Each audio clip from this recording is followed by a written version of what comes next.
बृहस्पतिवार व्रत कथा। प्राचीन काल में एक भारतवर्ष में राजा राज्य करता था। वह बड़ा प्रतापी और दानी था। वह प्रत्येक मंदिर में दर्शन करने जाता था, ब्राह्मण एवं गुरु की सेवा किया करता था। उसके दरवाजे से कोई भी निराश होकर नहीं लौटता था। वह व्रत करता था एवं पूजन करता था। वह गरीबों की सहायता करता था, परंतु यह सब बातें उसकी रानी को अच्छी नहीं लगती थी। न वह व्रत करती, न किसी को एक पैसा दान में देती तथा राजा को भी ऐसा करने को मना किया करती थी। एक समय की बात है, राजा शिकार खेलने वन को गए हुए थे। घर पर रानी और रानी की दासी थी। उस समय गुरु बृहस्पतिदेव साधु का रूप धारण कर राजा के दरवाजे पर भिक्षा मांगने गए तथा भिक्षा मांगी तो रानी कहने लगी, हे साधु महाराज, मैं इस दान पुण्य से तंग आ गई हूँ। मुझसे तो घर का कार्य समाप्त नहीं होता। इस कार्य के लिए तो मेरे पर देव ही बहुत हैं। अब आप ऐसी कृपा करें कि ऐसा धन नष्ट हो जाए तथा मैं आराम से रह सकूं। साधु बोले, हे देवी, तुम बड़ी विचित्र हो।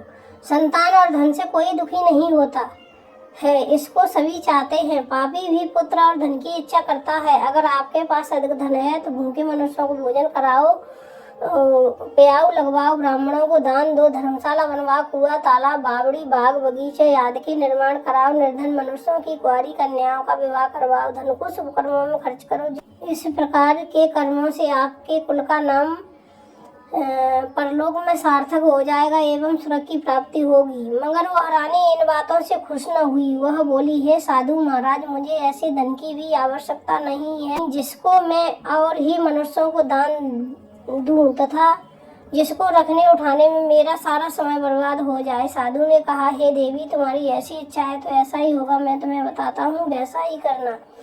बृहस्पतिवार के दिन घर को गोबर से लीपना, अपने केशों को धोना, केशों को धोते समय स्नान करना, राजा से कहना वह हजामत बनवाए, भोजन में मांस मंद्रा खाना, कपड़े धोबी की यहाँ धुल्ले डालना। इस प्रकार 7 बृहस्पतिवार करने से तुम्हारा सब धन नष्ट हो जाएगा। ऐसा कहकर साधु महाराज वहाँ से अंतर ध्यान हो गए।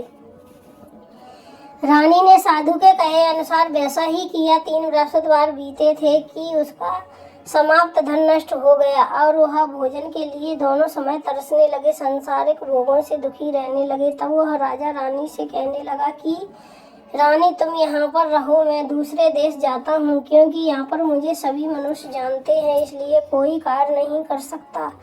देश चोरी परदेश भीख बराबर है। ऐसा कहकर राजा परदेश चला गया। वहाँ जंगल जाता और लकड़ी काट कर लाता और शहर में बेचता। इस तरह जीवन व्यतीत करने लगा। इधर राजा के घर रानी और दासी दुखी रहने लगी। किसी दिन भोजन मिल जाता, किसी दिन जल पीकर ही रह जाती। एक समय रानी और दासी को 7 रोज बिना भोजन के व्यतीत हो गए तो रानी ने अपनी दासी से कहा, हे दासी, देख, यहाँ पास ही नगर में मेरी बहन रहती है। वह बड़ी धनवान है। तू उसके पास जा, वहाँ से 5 सेर बेजर मांग ला, जिससे कुछ समय के लिए गुजर हो जाएगी। रानी की आज्ञा मानकर दासी रानी की बहन के पास गई। रानी की बहन उस समय पूजन कर रही थी, क्योंकि उस रोज बृहस्पतिवार था। जब दासी ने रानी की बहन को देखा और उससे बोली, हे रानी, मुझे तुम्हारी बहन ने भेजा है, मेरे लिए 5 शेर बेजर दे दो। इस प्रकार दासी ने अनेक बार कहा, परंतु रानी ने कुछ उत्तर नहीं दिया, क्योंकि वह उस समय बृहस्पतिवार की कथा सुन रही थी। इस प्रकार जब दासी को किसी प्रकार का उत्तर नहीं मिला तो वह बहुत दुखी हुई एवं क्रोध भी आया, परंतु वह बिना कुछ कहे लौटकर अपनी रानी के पास आकर बोली, हे रानी, तुम्हारी बहन तो बहुत ही घमंडी है। वह छोटे लोगों से बात भी नहीं करती, इसलिए उसने मेरी बात का कोई उत्तर नहीं दिया। मैं वापस चली आई। रानी बोली, हे दासी, इसमें उसका कोई दोष नहीं है। जब बुरे दिन आते हैं तब कोई सहारा नहीं देता। अच्छे बुरे का आपत्ति काल में ही पता लगता है। अब जो ईश्वर की इच्छा होगी यही होगा, यह हमारे भाग्य का दोष है। इधर रानी ने देखा कि मेरी बहन की दासी आई थी, परंतु मैं उससे नहीं बोली। इससे वह बहुत दुखी हुई होगी। यह सोच कथा को सुन और विष्णु भगवान का पूजन समाप्त कर वह रानी बहन के घर गई और अपनी बहन से कहने लगी कि हे बहन, मैं बृहस्पतिवार का व्रत कर रही थी, तुम्हारी दासी गई, परंतु जब तक कथा होती है तब तक ना उठते हैं ना बोलते हैं, इसलिए मैं नहीं बोली। कहो दासी क्यों गई थी? रानी बोली, बहन, हमारे अनाज नहीं था, वैसे तुमसे कोई बात छिपी नहीं है, इस कारण मैंने दासी को तुम्हारे पास 5 शेर बेजर लेने के लिए भेजा था। रानी बोली, बहन, बृहस्पति भगवान सभी की मनोकामना पूर्ण करते हैं, देखो शायद तुम्हारे घर में अनाज रखा हो। इस प्रकार के वचन जब रानी ने सुने तो घर के अंदर गई। वहाँ उसे एक घड़ा बेजर का भरा मिल गया। तब वह रानी और दासी बहुत खुशी हुई है। दासी कहने लगी, हे रानी देखो, वैसे हमको जब भोजन नहीं मिलता तो हम रोज ही व्रत करते हैं। अगर इनसे बृहस्पतिवार के व्रत की विधि और कथा पूछ ली जाए तो इसे हम भी किया करेंगे। तब उस रानी ने अपनी बहन से पूछा कि हे बहन, बृहस्पतिवार के व्रत की कथा कैसे तथा यह व्रत कैसे करना चाहिए। रानी की बहन ने कहा, बृहस्पतिवार के व्रत में चना की दाल मुनक्का से विष्णु भगवान का केले की जड़ में पूजन करे तथा दीपक जलावे और पीले भोजन करे और कहानी सुने। इससे बृहस्पति भगवान प्रसन्न होकर अन्न पुत्र वह धन देते हैं। इस प्रकार रानी और दासी दोनों ने निश्चय किया बृहस्पति देव का पूजन जरूर करेंगे। 7 दिन बाद जब बृहस्पतिवार आया तो उन्होंने व्रत रखा। गुड़सवार में जाकर चना गुड़ भी लाई तथा उसकी दाल से केले की जड़ में विष्णु भगवान का पूजन किया। अब भोजन पीला कहाँ से आए, बेचारी बड़ी दुखी हुई, परंतु उन्होंने व्रत किया था, इस कारण गुरु भगवान प्रसन्न थे। 2 थालों में सुंदर पीला भोजन लेकर आए और दासी को देखकर बोले, हे दासी, यह भोजन तुम्हारे और रानी के लिए, तुम दोनों खा लेना। दासी भोजन पाकर बड़ी प्रसन्न हुई, रानी से बोली, चलो रानी जी भोजन कर लो। रानी को इस विषय में कुछ पता नहीं था, इसलिए वह दासी से बोली, तू ही भोजन कर, क्योंकि तू हमारे व्रत में हंसी उड़ाती है। दासी ने कहा, एक महात्मा हम दोनों को 2 थालों में भोजन दे गया, इसलिए हम और तुम दोनों साथ साथ भोजन करेंगी। इस प्रकार रानी और दासी दोनों ने गुरु भगवान को नमस्कार कर भोजन प्रारंभ किया। अब प्रत्येक बृहस्पतिवार को गुरु भगवान का व्रत और विष्णु भगवान का पूजन करने लगी। बृहस्पति भगवान की कृपा से फिर रानी और दासी के पास धन हो गया। रानी फिर उसी प्रकार आलस करने लगी। तब दासी बोली, रानी तुम पहले इस प्रकार आलस करती थी, तुम्हें धन के रखने में कष्ट होता था, इस कारण सभी धन नष्ट हो गया।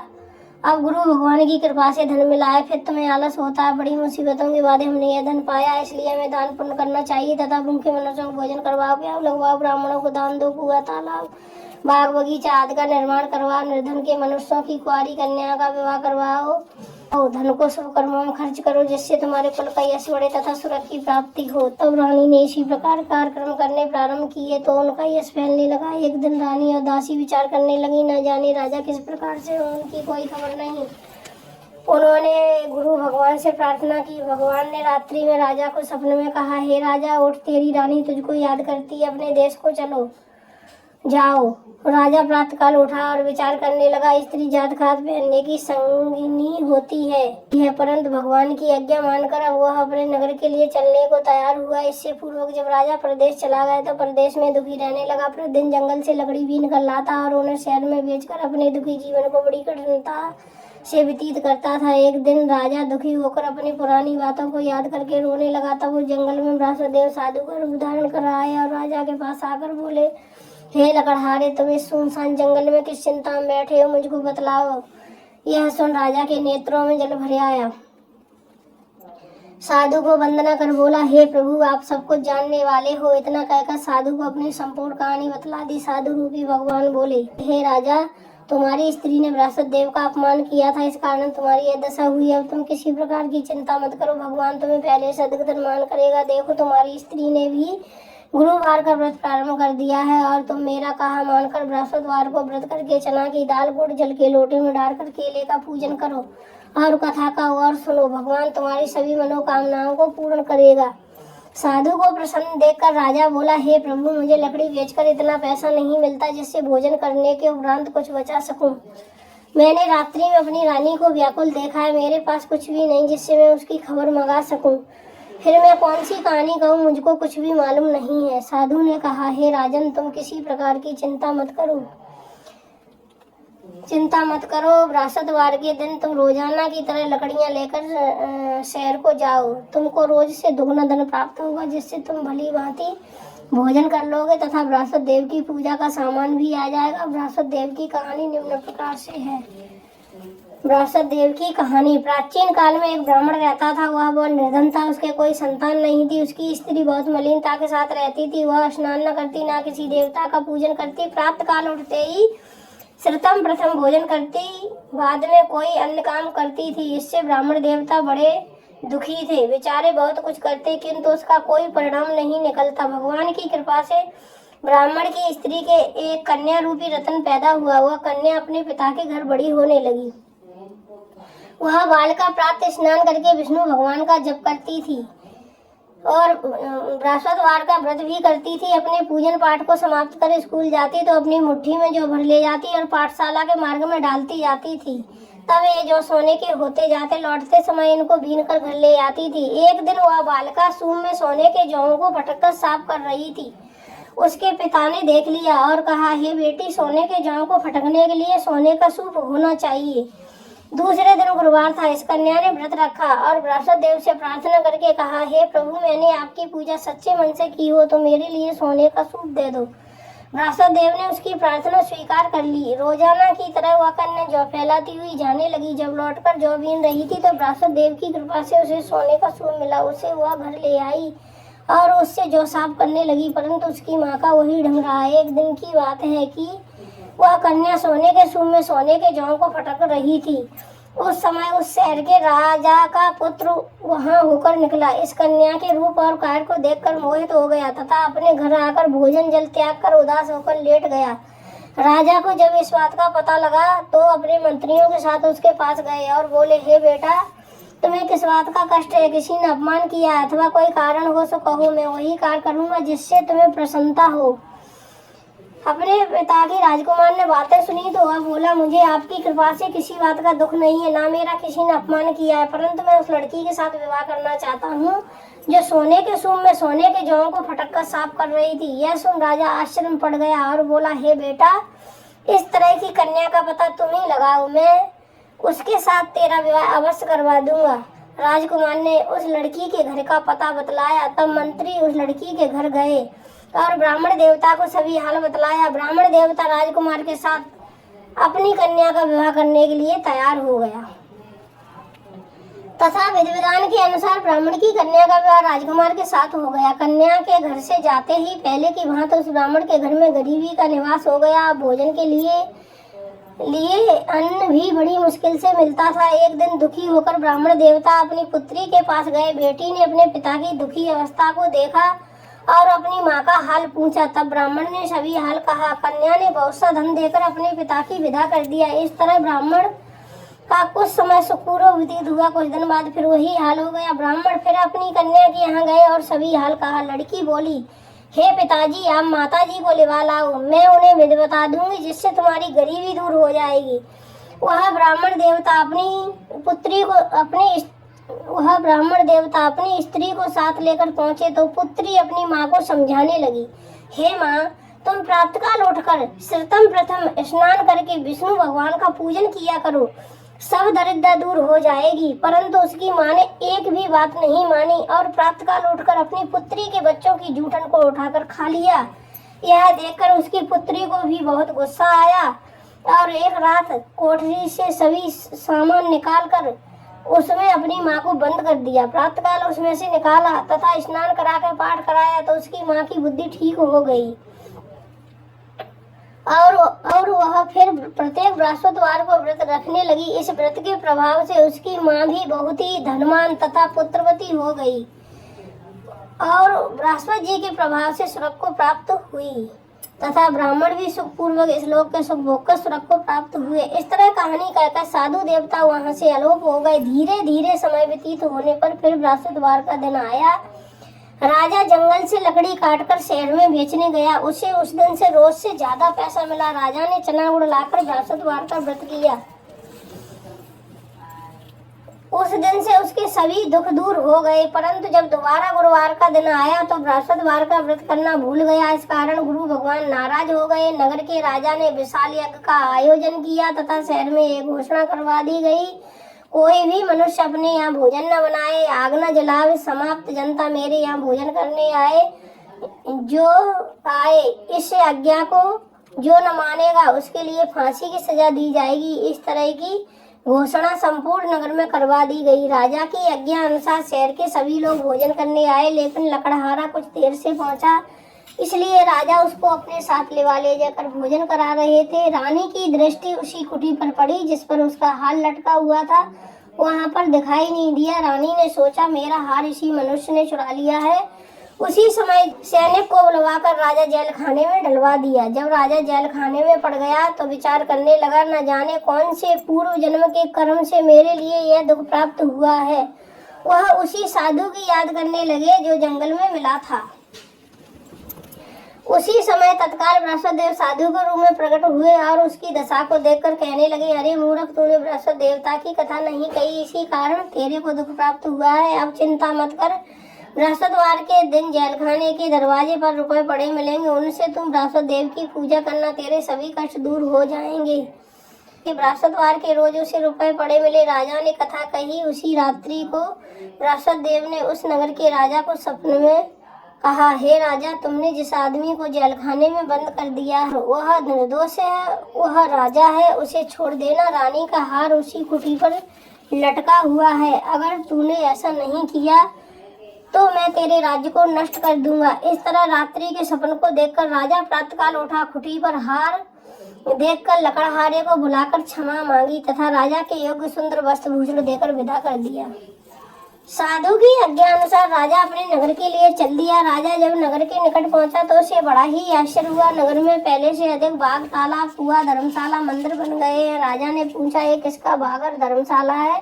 तब नगर के लोग कहने लगे, ये सब रानी और गांधी के हैं। तो राजा को आश्चर्य हुआ और गुस्सा भी आया।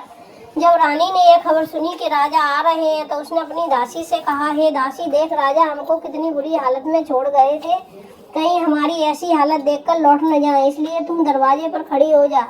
आज्ञा अनुसार दासी दरवाजे पर खड़ी हो गई। राजा आए तो उन्हें लिवा लाई। तब राजा ने क्रोध करके अपनी तलवार निकाली और पूछने लगे, यह बताओ तुम्हें यह धन कैसे प्राप्त हुआ है? तब उन्होंने कहा, यह धन हमें बृहस्पति देव के व्रत के प्रभाव से प्राप्त हुआ है। तब राजा ने निश्चय किया कि 7 रोज बाद सभी बृहस्पति देव का पूजन करते हैं, परंतु मैं दिन में रोजाना 3 बार कहानी कहा करूंगा, रोज व्रत किया करूंगा। अब हर समय राजा के दुपट्टे में चना की दाल बंधी रहती तथा वह दिन में 3 बार कहानी कहता। एक रोज राजा ने विचार किया, चलो अपनी बहन के यहाँ हो आए। इस तरह निश्चय कर राजा घोड़े पर सवार हो अपनी बहन के यहाँ निकला। आगे मार्ग में देखा कुछ आदमी मुर्दे को लिए जा रहे हैं। उन्हें रोककर राजा कहने लगा, अरे भैया, मेरी बृहस्पतिवार की कहानी सुन लो। वे बोले, हमारा आदमी मर गया है, उसको अपनी कथा की पड़ी है। परंतु कुछ आदमी बोले, अच्छा कहो, हम तुम्हारी कथा भी सुनेंगे। राजा ने दाल निकाली और कथा कहने लगा। जब कथा आधी हुई तो मुर्दा हिलने लगा। जब कथा समाप्त हो गई तो राम राम कहकर खड़ा हो गया। आगे मार्ग में उसे एक किसान खेत में हल चलाता मिला। राजा ने उसे देखा और उससे बोला, अरे भैया, तुम मेरी बृहस्पतिवार की कहानी सुन लो। किसान बोला, जब तक मैं तेरी कथा सुनूंगा तब तक 4 अरैया जोत न लूंगा, जा अपनी कथा किसी और को सुनाना।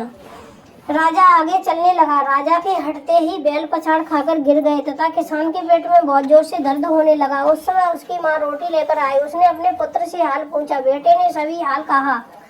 बुढ़िया दौड़ी दौड़ी उस घुड़सवार के पास गई और उससे बोली, मैं तेरी कथा सुनूंगी, तू अपनी कथा मेरे खेत पर चलकर कहना। राजा ने बुढ़िया के खेत पर जाकर कथा कही, जिसके सुनते ही बैल खड़े हुए तथा किसान के पेट का दर्द बंद हो गया। राजा अपनी बहन के घर कुशल पूर्वक पहुंच गया। बहन ने भाई की खूब मेहमानी की। दूसरे रोज राजा प्रातःकाल जागा तो देखने लगा सब लोग भोजन कर रहे हैं। राजा ने अपनी बहन से कहा कि ऐसा कोई मनुष्य है जिसने भोजन नहीं किया हो, वह मेरी बृहस्पतिवार की कहानी सुन ले। बहन बोली, हे भैया, यह देश ऐसा ही है, पहले यहाँ भोजन करते हैं, बाद में अन्य काम करते हैं। अगर कोई पड़ोस में हो तो मैं देख आऊँ। ऐसा कहकर देखने चली गई, परंतु ऐसा व्यक्ति नहीं मिला जिसने भोजन ना किया हो। अंत में वह एक कुम्हार के घर गई जिसका लड़का बीमार था। उसे मालूम हुआ इसके यहाँ 3 रोज से किसी ने भोजन नहीं किया है। रानी ने अपने भाई की कथा सुनने के लिए कुम्हार से कहा। वो कथा सुनने को तैयार हो गया।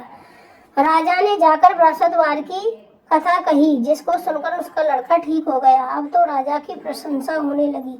एक रोज राजा ने अपनी बहन से कहा, हे बहन, हम अपने घर जाएंगे, तुम भी तैयार हो जाओ। राजा की बहन ने अपनी सास से पूछा। सास बोली, हाँ चली जा, परंतु अपने लड़कों को मत ले जाना, क्योंकि तेरे भाई के कोई औलाद नहीं होती है। बहन ने भैया से कहा, हे भैया, मैं तो चलूंगी मगर कोई बालक नहीं चलेगा। राजा बोला, जब कोई बालक नहीं चलेगा तब तुम ही क्या करोगी? बड़े दुखी मन से राजा अपने नगर के लिए लौट आया।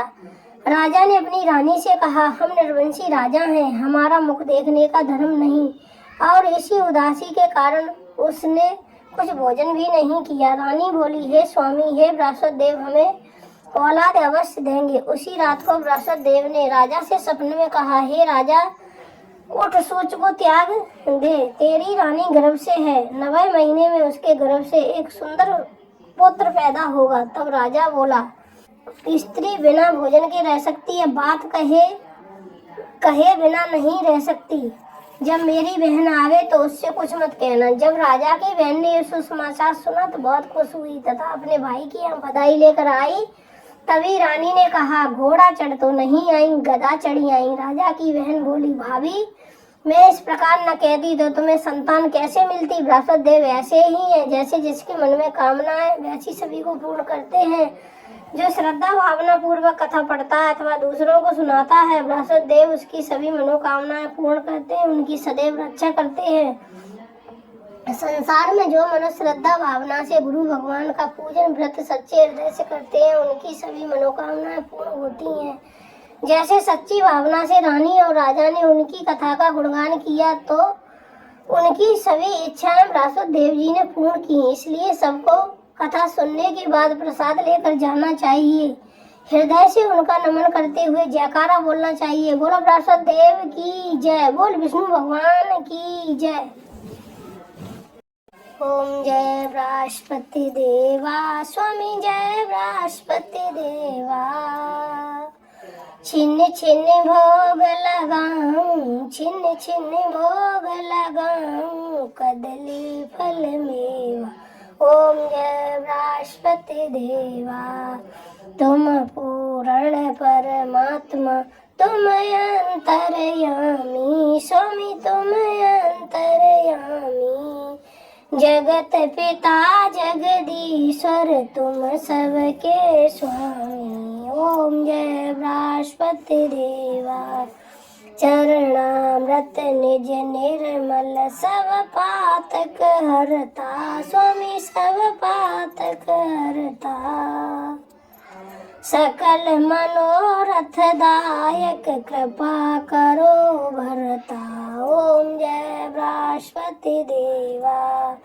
तन मन धन अर्पण कर, जो जन शरण पड़े, स्वामी जो जन शरण पड़े।